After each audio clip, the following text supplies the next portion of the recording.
या जिनका सिलेक्शन हो चुका है या जिनका नहीं भी सिलेक्शन हुआ, इस वीडियो को जरूर देखिएगा। एक नोटिस है बीपीएससी के द्वारा, यह क्या कुछ नोटिस में कहा गया है, इस नोटिस को जरूर समझे और ध्यानपूर्वक देखें। वैसे विद्यार्थी जो एग्जाम दिए हैं या जिनका सिलेक्शन हुआ है या नहीं भी सिलेक्शन हुआ है, सभी के लिए जरूरी है। यहाँ पे देखिएगा बिहार लोक सेवा आयोग, यहाँ पे देखिएगा प्रेषक में प्रशाखा पदाधिकारी सह लोक सूचना पदाधिकारी बिहार लोक सेवा आयोग, ये आरटीआई के तहत दबाव मांगा गया है। मैं सभी विद्यार्थी से कहूंगा, आप जिस सब्जेक्ट को लेकर हैं उस सब्जेक्ट को लेकर आप अपना आरटीआई लगाएं, ताकि ये क्लियर हो सके किस तरीका से सिलेक्शन हुआ है, क्या कुछ हुआ है। आप देखिएगा हर एग्जाम का विद्यार्थी इस कैटेगरी के इतना है, इस कैटेगरी के बिहार से इतना है और अन्य स्टेट के इतना है, ये सारा डाटा की जरूरत है।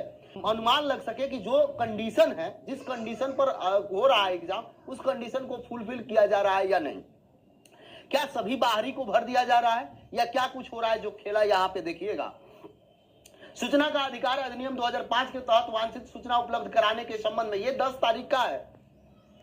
ये सब कुछ आप देखिएगा। उपयुक्त विषय दिनांक 20/12/2024 को प्रशाखा में प्राप्त सूचना आवेदन प्रपत्र क के संदर्भ में निर्देशित कहना है कि विज्ञापन संख्या 22/2024 में शिक्षक भर्ती प्रतियोगी परीक्षा टीआरई 3 के वर्ग 9-10 विषय गणित के अधीन सामान्य कोटि के कुल यानी कि जनरल उम्मीदवार, कुल जनरल उम्मीदवार 262 लोगों का सिलेक्शन हुआ, सफल हुए।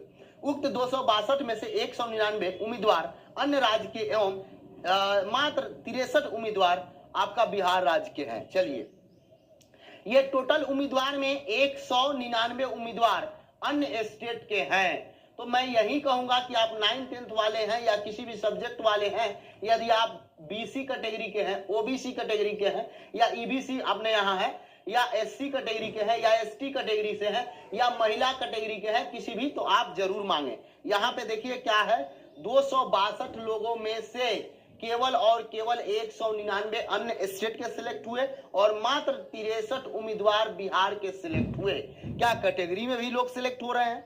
दिव्यांग रिजल्ट दिए है, उसमें इतना उम्मीदवार इस कैटेगरी से है और इस कैटेगरी में ये है या है, कैसे है, कैसे ये सब होना चाहिए। सब कुछ जब तक जानकारी नहीं रहेगा तब तक कुछ नहीं होगा।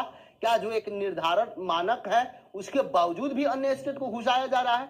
निर्धारित करने का अर्थ हुआ कि जनरल कैटेगरी के अलावा भी दिव्यांग में कैसे चले जा रहे हैं, महिला में कैसे आ जा रहे हैं, कई सारे एससी ईबीसी कैटेगरी में कैसे पकड़े जा रहे हैं, ये सब कैसे चल रहा है। तो आप सबसे मेरा निवेदन है, जो विद्यार्थी लगातार डोमिसाइल की बात कर रहे हैं, पहले डेटा की बात कीजिए तब डोमिसाइल की बात कीजिए। डोमिसाइल डेटा दोनों एक ही चीज है। जब तक घोषित है जिसके अनुसार से हो रहा है, केवल जनरल में सिलेक्शन उन लोग का हो रहा है, तो जनरल तो ओपन है, तो आखिरकार केवल जनरल में हो रहा है कि ईबीसी में हो रहा है कि बीसी में हो रहा है कि एससी कैटेगरी में कि ईबीसी में हो रहा है कि दिव्यांग में हो रहा है, ये कैसे जानकारी मिलेगा। तो आप एक सूचना मांगे, सूचना मांगने के बाद मुझे भेजें, इस पर हम लोग लगातार आवाज उठाएं।